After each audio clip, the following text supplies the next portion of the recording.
दोस्तों, वीडियो को पूरा देखें और चैनल को सब्सक्राइब ज़रूर करें। वीडियो को शेयर करें जिससे दूसरे लोग भी फ़ायदा उठा सकें। घंटी वाला बटन दबा दें जिससे आगे आने वाली वीडियो का नोटिफिकेशन आपको मिल सके। कमेंट सेक्शन में अपने कमेंट्स ज़रूर डालें जिसका मैं ज़रूर जवाब दूंगा। की तलवारें मियान के अंदर रहेंगी। ठीक। चौथी शर्त यह है, आए मोहम्मद इब्ने अब्दुल्ला, अगर मक्के से कोई आदमी भागकर हमारा अगर मदीने जाएगा तो आपको हमारा आदमी वापस करना होगा। हमारा कोई आदमी मक्के से मदीना अगर भागकर आया तो आपको वापस करना होगा। और आपका अगर कोई आदमी मदीने से मक्का की तरफ भागकर आया, हमारे पास आया, हमने उसको अरेस्ट कर लिया, हमारी वो गिरफ्त में आ गया तो हम उसको वापस नहीं करेंगे। कर लो जल्दी, इसको समेट लीजिए यहां से। हम उसको वापस नहीं करेंगे।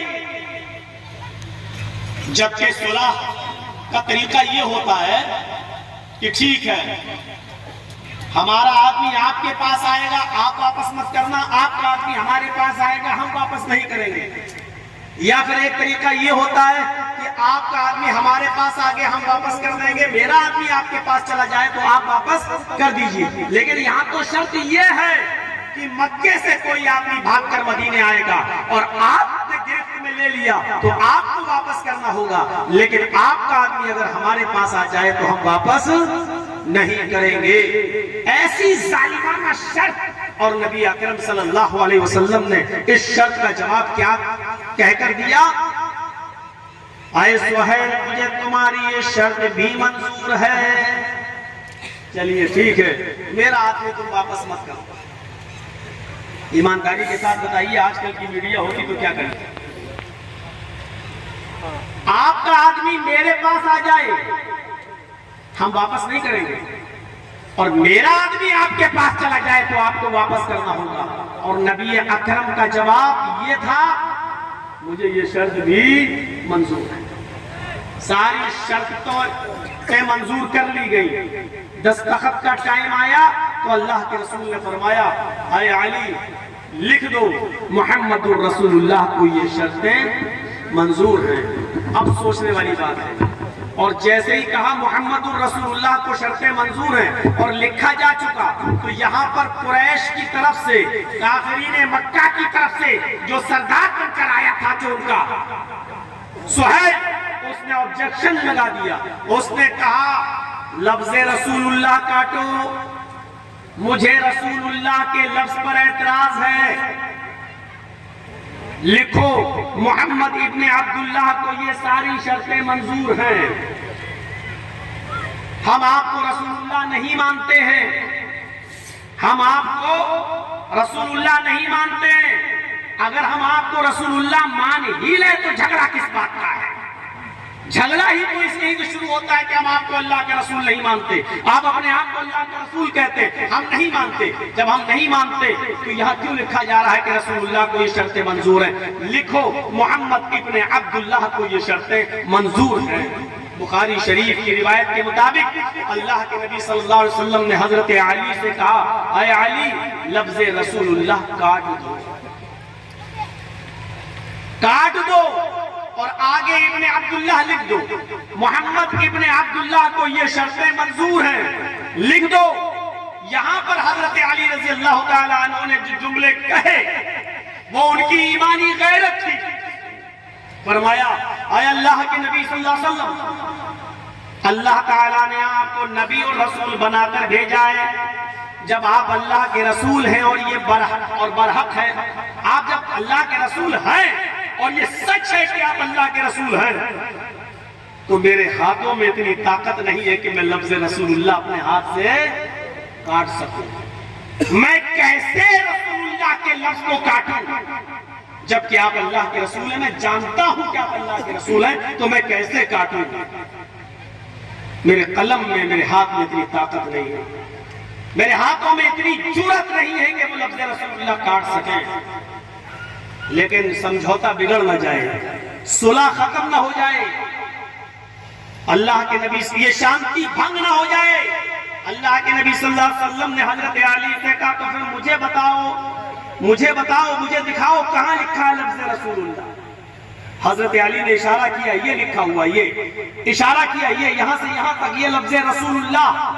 अल्लाह के नबी सल्लल्लाहु अलैहि वसल्लम ने अपने हाथ से कलम उठाया और लफ्ज़ रसूलुल्लाह को अपने हाथ से काट दिया।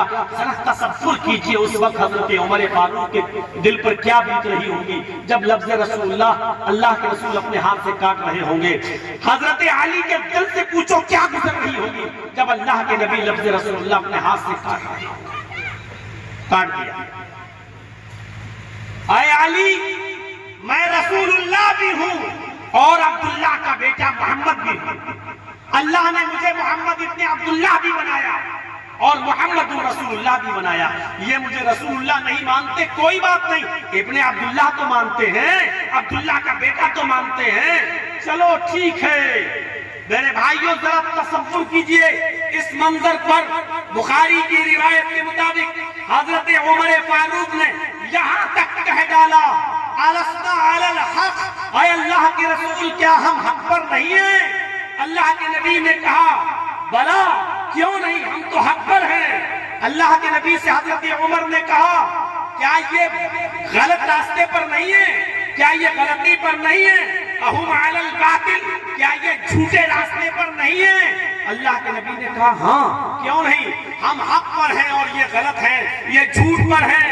तो अल्लाह के नबी सल्लल्लाहु अलैहि वसल्लम से हजरत उमर ने कहा, अरे अल्लाह के नबी, अगर हम इनसे लड़ें तो क्या ऐसा नहीं, कत्लाहुम फिन्नार व कत्लाना फिल जन्ना, अगर लड़ाई लड़ें, जंग करें, जिहाद करें और हम इनको मार दें, इनको कत्ल कर दें तो इनके मुर्दे जहन्नम में जाएंगे, और अगर ये हमको इस जंग में मार दे और कत्ल कर दें तो हमारे शुहदा जन्नत के अंदर जाएंगे। क्या ये सच नहीं है?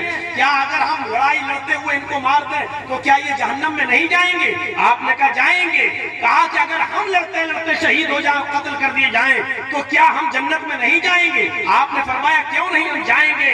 तो कहा जब ये सच है तो फिर इतना जिल्लत भरा फैसला आप क्यों कर रहे हैं, इतना दबकर समझौता आप क्यों कर रहे हैं? हजरत उमर फारूक ये कह रहे हैं हजरत मोहम्मद रसूलुल्लाह से, लेकिन अल्लाह के रसूल ने फरमाया, मैं ज़बान दे चुका हूँ, मैं सुलह कर चुका हूँ, मैं समझता हूँ इस सुलह के फवाइद, मैं समझता हूँ इस समझौते के फायदे, मैं समझता हूँ कि फसाद बर्पा करने से कुछ नहीं मिलेगा, लिहाजा दबकर समझौता करने से अगर अमन कायम है, शांति कायम है, तो बेहतर यही है कि कुछ दबकर समझौता कर लिया जाए। और अल्लाह के रसूल ने हजरत उमर फारूक की नहीं मानी, बल्कि समझौता कर ही लिया और वापस चले गए, उम्रा नहीं किया, और इन नाजायज शर्तों को भी आपने मान लिया। मुताला करिए नाजायज शर्तों को, जरा कोई मान के देख ले। आज इजराइल मानने के लिए तैयार है, वो तो जायज शर्तें भी मानने के लिए तैयार नहीं है। क्या वो फिलिस्तीनियों को उनकी जमीन छोड़ने के लिए तैयार है? नहीं। अक़वाम मुत्तहिदा की और संयुक्त राष्ट्र की क्या वो बात मानने के लिए तैयार है? नहीं। मेरे प्यारे साथियों, सबकर समझौता, अगर एक एक चीज का मुताला आज की ये मीडिया कर ले तो मेरे भाइयों इस पर घंटों बहस हो सकती है कि मोहम्मद रसूलुल्लाह सल्लल्लाहु अलैहि वसल्लम ने शांति को बहाल रखने के लिए और अमन व अमान को कायम करने के लिए इतना दबकर समझौता किया, इतना दबकर समझौता, सिर्फ शांति बहाल, अमन कायम।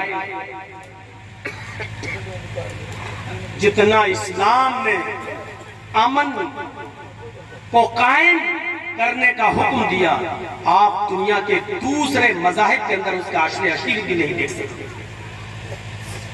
खुद प्रैक्टिकल करके अल्लाह के नबी ने दिखा दिया कि देखो, समझौता मेरी जात तक महदूद नहीं है, इसका ताल्लुक अमन से है, शांति से है, इसलिए मैंने दबकर समझौता किया है, दबकर। जबकि अदल का तकाजा यह कहता है कि जो शर्तें हमारे ऊपर लागू हो रही हैं वो आपके ऊपर भी लागू हो। और आज मोहल्ले में, गांव में, शहर में, जिले में, सूबे में, मुल्क में या दुनिया में जितना अदल होगा उतना ही अमन होगा। और जहां अमन नहीं है समझ लो कि वहां अदल नहीं है, क्योंकि बेइंसाफी ही रास्ता खोलती है सांप्रदायिक दंगों का। बेइंसाफी ही और गैर आदिलाना निजाम ही रास्ता खोलता है फितना और फसाद का। आप अपने घर के अंदर भी आप अदल कायम करेंगे तो सुकून रहेगा। आपकी 2 बीवी हैं, अगर आप एक को वक्त ज्यादा देंगे, एक को कम, आपके घर में सुकून खत्म हो जाएगा। आपके 4 बच्चे हैं, एक बेटे को जमीन ज्यादा देंगे और 3 को आप थोड़ा कम देंगे। किसी एक के हक में ज्यादा झुकेंगे और 3 के हक में अगर आप कम झुकेंगे तो आपके घर में अदल खत्म हो जाएगा और अशांति होगी और झगड़े शुरू हो जाएंगे।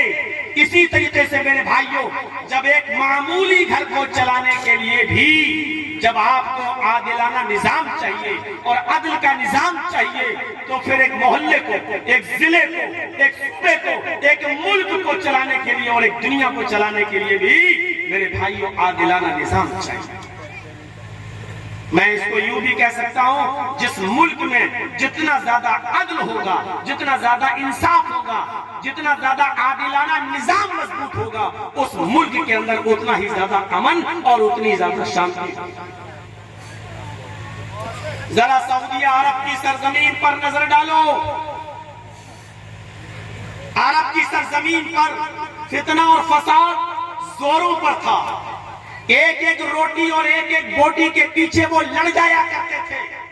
सीरत की किताबें अगर आप पढ़ेंगे तो आपको पता चलेगा, इस गांव के रहने वाले इस कबीले की बकरी, इस कबीले के एक आदमी की बकरी दूसरे आदमी के खेत में चली गई, दूसरे कबीले से मुंसलिक आदमी के खेत में चली गई और थोड़ी सी घास खा ली। उसने कहा अपनी बकरी को बांध के रखो, तुम्हारी बकरी ने मेरे खेत में आके घास खा ली। इसने कहा यार जानवर है, बकरी है, खा ली तो क्या हो गया, पहाड़ टूट गया।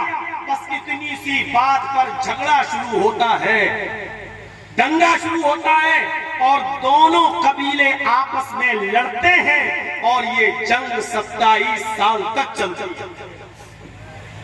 दोनों तरफ से जब मरने वालों की तादाद गिनी गई तो मेरे भाइयों तकरीबन 40,000 आदमी दोनों तरफ से मर चुके थे, दोनों तरफ से खत्म हो चुके थे।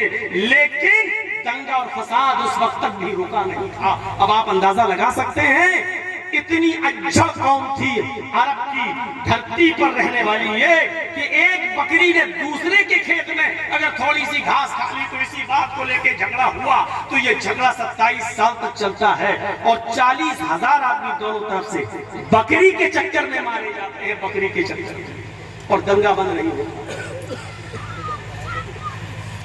ऐसी कौम के अंदर अमन और अमान और शांति को बहाल कर देना, जो एक एक रोटी और बोटी के पीछे लड़ जाते हो, औरतों की इज्जतें जहां महफूज न हो। रहीकुल मखतूम पढ़िए, सफीउर रहमान साहब मुबारकपुरी रहमतुल्लाह अलैह की औरतें खाने काबा का बिल्कुल बरहना और नंगी होकर तवाफ किया करती थी, बिल्कुल बरहना और नंगी होकर तवाफ, जहां हालत ये हो कि औरतों को कपड़े पहनकर तवाफ न करने दिया जाता हो, बल्कि औरतें अपने जिस्म के सारे कपड़े उतार कर खाने काबा का तवाफ कर रही हो। ऐसे माहौल में जिस औरत के पास जो आदमी जो मर्द जाना चाहे वो किसी आने वाले को नहीं रोक सकती थी, पूरे साल में जितने मर्द उसके पास जाना चाहे बेधड़क चले जाएं। और जब बच्चा पैदा होता था तो वो सबको बुलाती थी और अपने गोद का बच्चा जिस मर्द की गोद में डाल देती थी उसी की बीवी मान ली जाती थी और ये उसी का बच्चा मान लिया जाता था। ये औरतों की इज्जत थी। अरब की सरजमीन पर कबीले तय के गुंडे और चोर और लफंगे किसी को नहीं छोड़ते थे। जो भी काफिला आया करता था तिजारत की गर्ज से, उनको दिल धाड़े लूट लिया करते थे। फसाद बर्पा कर रखा था उन्होंने अरब की सरजमीन पर, अरब की सरजमीन पर। और अगर वो अपना माल न दे तो उनको कत्ल कर दिया जाता था। ऐसी सरजमीन पर अमन को कायम करना। बुखारी शरीफ की एक हदीस में आपके सामने रखना चाहता हूं, उसके पसे मंजर